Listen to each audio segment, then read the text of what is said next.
on to chapters 13, 14, and 15. Your last section in physics after almost 2 full academic years. You're getting there.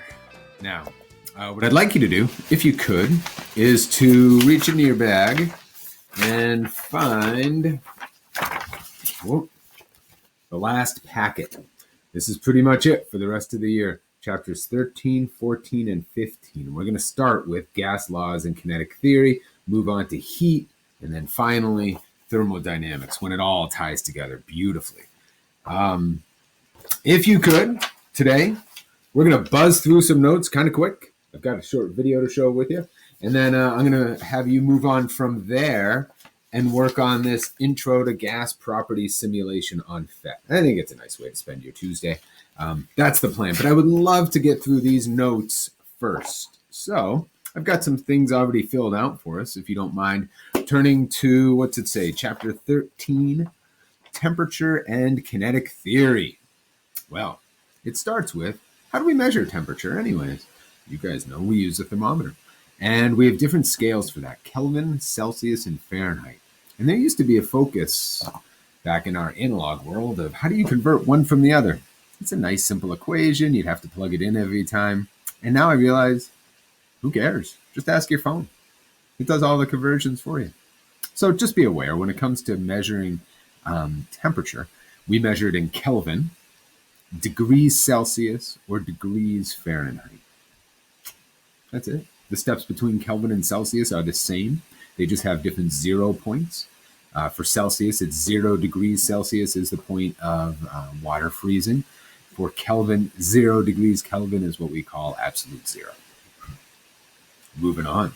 Next, there's a section in the book that you might want to check out. It's actually, the calculations are extremely easy, but the applications are pretty important. The idea that as things increase in temperature, they will expand both linearly and volumetrically.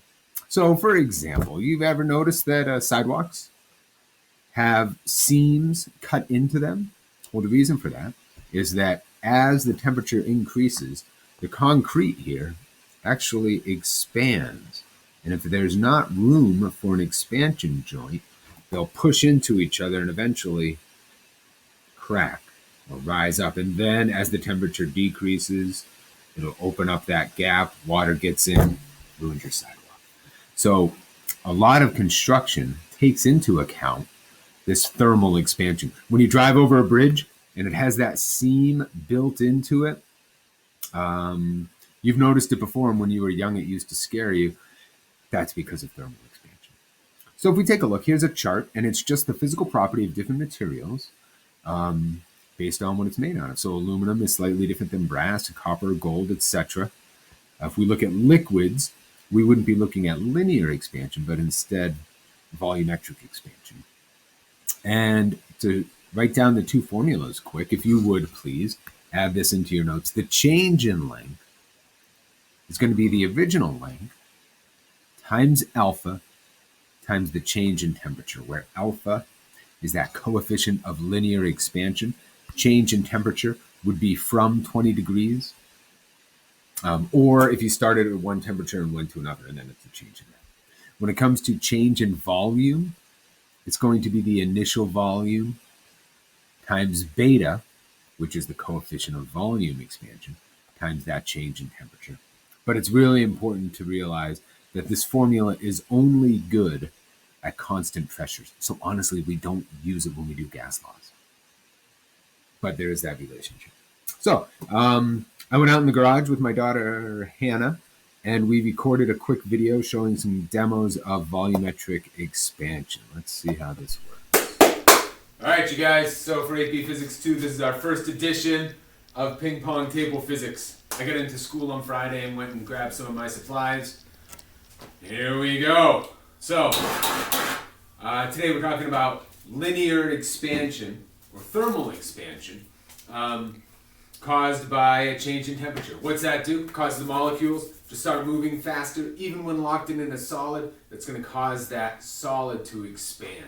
We're going to look at it both linearly and volumetrically. But first, we got to do just a couple demos down here. So I have my lovely assistant, Hannah. Come on over, Hannah. Hannah just turned 11. And she's going to help me first by holding this bimetallic strip.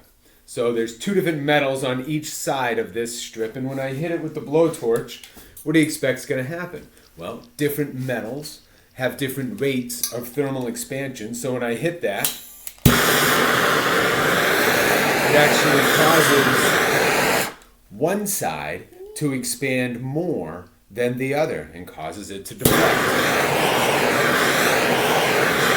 Now, if you flip it around the other way, what you might expect is that it would bend the... No! It's still going to continue to bend the same way because those two metals are still have different rates of linear expansion. Nice job, Hannah. I'll take that one so we don't burn our ping pong table. It's a similar setup to what you have in an old style thermostat. We might look at this again quick. This is a... Alexander. That's a mercury switch right there. What ends up happening is there's a coil of metal here that acts as the device that measures the temperature in the room. As it gets warmer in the room, that metal expands. And actually, when it contracts, what it's going to do is it's going to tip that ball of mercury so that it connects the two wire leads that are in there that then go to the furnace. Why mercury? Because it's a liquid at room temp. And it's a metal, so it's a good conductor. So that metallic strip in here measures essentially the temperature by changing its length and causing that mercury ball to move. Now, last example of why this stuff matters. Here I've got a metal sphere and a metal ring, and right there I can see that they are pretty tight. Here, I'll give it a try. All right. Oh, geez. Oh. She's jacked, what can I say? But if you hold this one out first, one of the questions that always seems to come up is, what happens if you have a ring? Does the ring itself get tighter, the hole gets smaller, or does it get larger? And why don't we take a look? So if I hit that with the blowtorch, do you expect the ball to go in there easier or harder? And if I hold those two right up in front of the camera, you can see that it definitely expanded outwards because all parts of that ring expanded outwards. Now, what does this matter in real life? Well, if you're working on a car or something where the nut is really stuck onto the bolt, by heating up the nut, you can not only break the corrosion and that rust, but you can cause it to expand and loosen it. That's why you hit stuff with a blowtorch, and it's fun. Hannah, any questions? You good? All right. Thank you, guys. Fifth grade is very cute. So, turn the page. On the next page shows a nice picture of that bimetallic strip embedded into your old school thermostat. You do need to be really careful about disposing those. That's why I still have mine. That liquid mercury you don't want to get out in the environment. Fair enough. All right, next. This graph. This graph explains why a lake freezes from the top and not the bottom. It also explains why ice floats and how fishies survive the winter. Basically, if we take a look at the density of water, water is an interesting molecule. Because of its polar nature, when it becomes a solid, it actually becomes less dense. There's a curve as we fall that actually shows that water is at its densest point at 4 degrees Celsius. How does that explain water freezing on the top of a lake? Let me do my best to explain it with this diagram down below. If this doesn't go well, it won't be a surprise. It usually doesn't. This is a tricky thing for me to explain. So I drew some pictures to start. Let me buzz right through it. In the summer, the sun is high. People are hanging out lakeside. Let's say the ambient average air temperature is 20 degrees Celsius. When the water is cooler, it absorbs heat from the environment. And then based on density, 20 degrees Celsius is less dense than 10 degrees Celsius water. So the 20 degrees floats at the top. As we move across in temperature, the greater the temperature, the less the density, until we reach 4 degrees. Now, if we go back, in the fall, things start to change. when the temperature in the environment is less than the temperature of the water, then heat is going to flow from the water out into the environment. It's going to lose energy that way. The molecules are going to slow down, so that what happens over time is that the top of the lake is going to cool off more.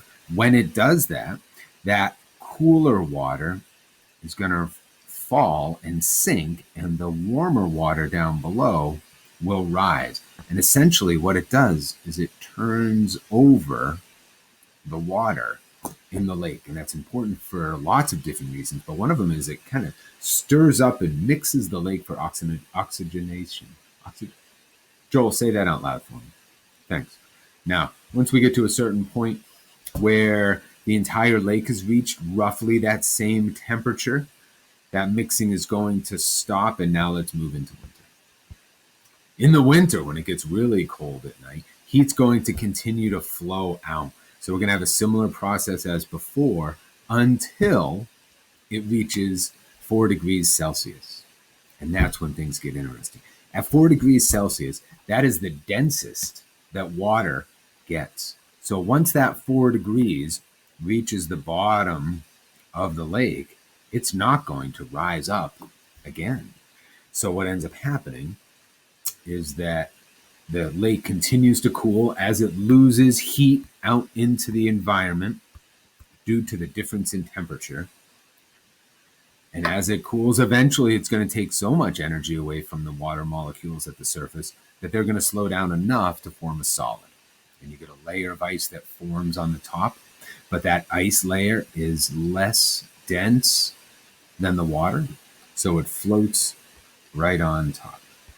Then, in the spring, heat will flow from the environment. Plus, I didn't even talk about radiation, energy from the sun. Heat's going to flow from the environment, melt that ice, and the whole process begins again, where it stirs the lake.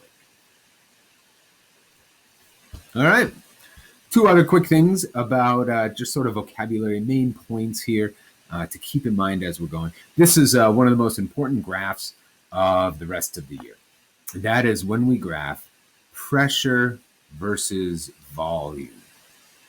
Now, what this graph shows us, pressure versus volume, is that at a particular temperature, at something I'll call an isotherm, meaning it stays at the same temperature at the same time, you get a beautiful curve that looks like this. What this indicates, this is similar in shape to one of those, y equals 1 over x curves. So since my y-axis is pressure and my x-axis is volume, that tells me that the pressure is inversely related to the volume at a constant temperature. Okay, last graph. I know you studied this in chemistry. Is volume versus temperature. And if you graph volume versus temperature, you end up with a linear relationship. Now, that linear relationship means that the volume is proportional to the temperature. It also explains that if we take this and we extrapolate backwards in our graph, what you end up with is what we call absolute zero. That temperature where all motion of molecules stops. Now, on the Fahrenheit scale, that's at negative 273 degrees Celsius. Did I say Fahrenheit? On the Celsius scale, it's negative 273.